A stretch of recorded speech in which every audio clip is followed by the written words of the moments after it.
जय श्री कृष्णा, जय श्री राम, जय गौ माता, जय राधे श्याम। आप देख रहे हैं तुलसी तपोवन यूट्यूब चैनल और इस वीडियो में हम चर्चा कर रहे हैं प्रदोष व्रत कब का है। ठीक से सुन लीजिएगा प्रदोष के बारे में, क्योंकि प्रदोष की महिमा बहुत ज़्यादा है। मैंने पूर्व में भी बोला है, पूरा 1 वर्ष तक सोमवार का व्रत करें जिससे इतना पुण्य प्राप्त होता है। एक प्रदोष का व्रत करने से उतने पुण्य की प्राप्ति हो जाती है। प्रदोष की महिमा ऐसी है, जन्म पत्री में कोई भी ग्रह कितना भी प्रतिकूल क्यों ना हो, प्रदोष का व्रत करने से जन्म पत्री के दोष समाप्त हो जाते हैं। प्रदोष का महात्म्य ऐसा है। तो मैं प्रदोष के बारे में निवेदन कर रहा हूँ। अब के बार सोम प्रदोष है, यानी 17 तारीख को प्रदोष है, 16 को बिल्कुल भी नहीं है। यदि आप 16 को कर रहे हैं प्रदोष तो आपका कोई भी प्रदोष नहीं है। प्रदोष 16 ही तारीख को है। पूजा के प्रदोष 16 तारीख को नहीं, 17 तारीख पर पूजा के जो टाइमिंग्स हैं वो शाम को 5:34 से लेकर के 8:11 तक पूजा का टाइम है। कोई भी नियम चलना चाहिए। शिव महापुराण में बड़ा अद्भुत कहा गया, उदया यति ये भानु पश्चिमे दिग्भागे प्रचलत यद मेरु शीतताम यात वैनी विकसत यद पद्मम पर्वताग्रे शिलायाम नहीं चलते हटो में सत्यमेतद ब्रवीमि। माँ भगवती जगदम्बा के मुख से निकला हुआ ये शब्द है। चाहे सूर्य पश्चिम दिशा में उदित हो, चाहे सुमेरु चलायमान हो जाए, अग्नि शीतल हो जाए, पर्वत पर कमल खिलने लगे सरोवर की बजाय पर्वत पर, किंतु भक्त का नियम नहीं टूटना चाहिए। यदि आप कोई व्रत करते हैं तो आप करते रहिए, उसको तोड़िए मत। और यदि कोई नियम के साथ में आराधना साधना की जाती है तो वह बहुत ही ज़्यादा फलदायी होती है। तो शिव महापुराण भगवान महादेव की पूजा के लिए बड़ा अद्भुत यह ग्रंथ है।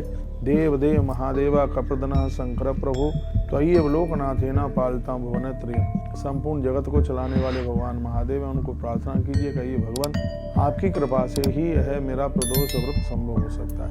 यदि किसी ने 11 वर्ष तक 13 वर्ष तक यदि किसी ने प्रदोष का व्रत कर लिया है तज्जन्म ग्रीष्म ज्ञाता, तो भगवान महादेव ग्रीष की कृपा से उसका जन्म है वो धन हो जाता है, प्रकृत हो जाता है। 3 साल कर लो, 1 साल कर लो, 11 साल 12 साल कर लो, प्रदोष का व्रत कर लो। बहुत ही कष्टों का निवारण करने वाला, घोर गरीबी का नाश करने वाला यदि कोई व्रत है तो वह प्रदोष का व्रत है। 15 दिन में एक बार आता है, तो एक दिन के लिए रोटी छूट जाए तो कौन सी ऐसी आफत की बात है।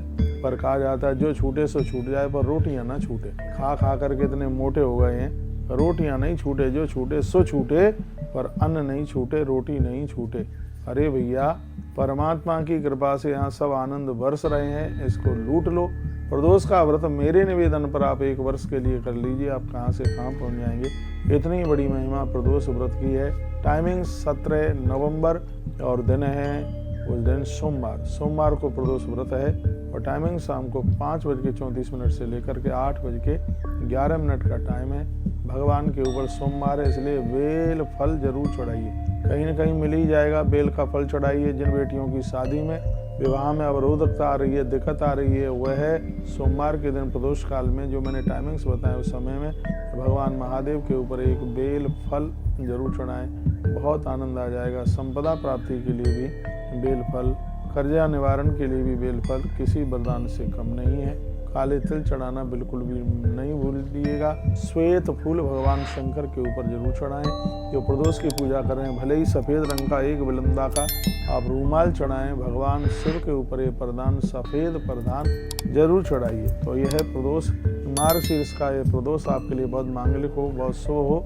परमात्मा के चरणों में हम ऐसी प्रार्थना करते हैं कि आप बच्चे हैं, बूढ़े हैं, छोटे हैं, बड़े हैं, कोई भी हैं, जो भगवान शिव की पूजा करेगा भगवान महादेव उसके अमंगलों को नष्ट कर देंगे और उसके जीवन को दिव्य बना देंगे।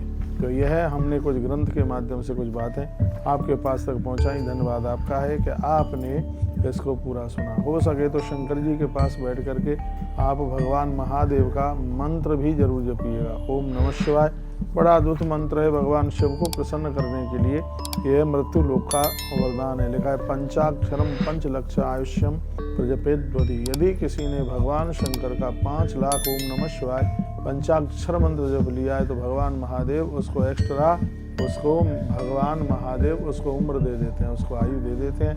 इतनी बड़ी महिमा भगवान शिव के इस प्रदोष की। आपने वीडियो सुना पूरा, बहुत बहुत धन्यवाद है आपके लिए। ऐसे हमारे साथ जुड़े रहिए, नई अपडेट प्राप्त करते रहिए। वीडियो को आगे जरूर भेजें, जिससे लोग कंफ्यूज ना हो सकें, क्योंकि बहुत लोग 16 तारीख को प्रदोष व्रत मना रहे हैं, जो कि 16 तारीख को बिल्कुल भी नहीं है। प्रदोष व्रत 17 तारीख को ही है। बहुत बहुत धन्यवाद आपके लिए वीडियो पूरा सुनने के लिए।